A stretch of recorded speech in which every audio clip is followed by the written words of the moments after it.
రోజు 29వ ఎన్టీ రామారావు గారి వర్ధంతికి రావడం, నివాళులర్పించడం చాలా సంతోషం.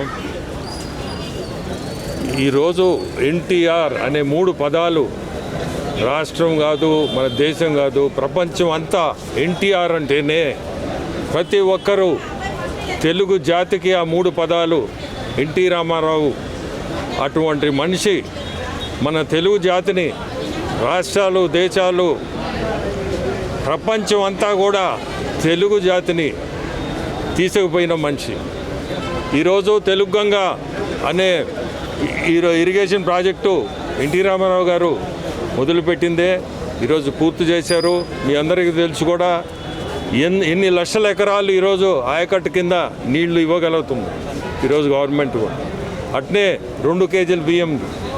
ఇటువంటి పథకాలన్నీ ఆ రోజు అతను మొదలుపెట్టిన పథకాలే.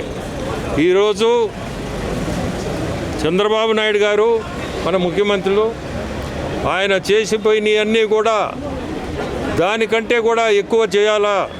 ఆయన ఎన్టీ రామారావు పెట్టిన పార్టీ 9 నెలల్లో ఈ పార్టీని స్థాపించి తీసుకొచ్చిన గొప్ప వ్యక్తి ఎన్టీ రామారావు గారు. అటువంటి పార్టీని ఈరోజు మన చంద్రబాబు నాయుడు గారు ముందుకు తీసుకుపోతున్నాడు. సంక్షేమము, అభివృద్ధి ఈ 2 పదాలే ముఖ్యంగా ఈరోజు ఈ పరిస్థితుల్లో రాష్ట్రంలో మీరు చూస్తున్నారు. ఆర్థికంగా ఇబ్బందులు ఉన్నా కానీ ఈ 2 మెయిన్ పెట్టుకొని మన చంద్రబాబు నాయుడు గారు సంక్షేమంతో పాటు అభివృద్ధి ఉండాలా, ప్రజలు సంతోషంగా ఉండాలని ఎన్ని ఆర్థిక ఇబ్బందులు ఉన్నా ముందుకు నడిపిస్తున్నాడు.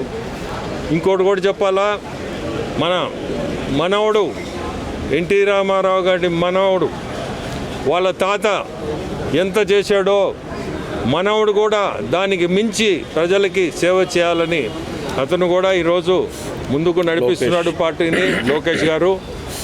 అట్లే ఈరోజు మనందరం కూడా సంతోషపడాలా. ఇటువంటి పార్టీలో మనందరం ఉండామని ఆయన స్థాపించిన పార్టీలో ఈరోజు మనందరం ఉన్నాము.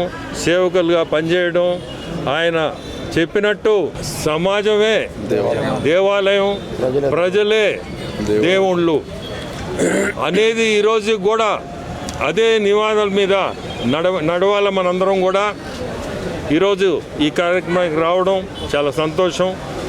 ఈరోజు మన జిల్లా అధ్యక్షుడు అజీజ్ గారు, నూడా చైర్మన్ మన శ్రీనివాసరెడ్డి గారు, ఎక్స్ మేయరు మన అనురాధ గారు అందరూ ఈరోజు ఉండడం మనతోటే చాలా సంతోషం.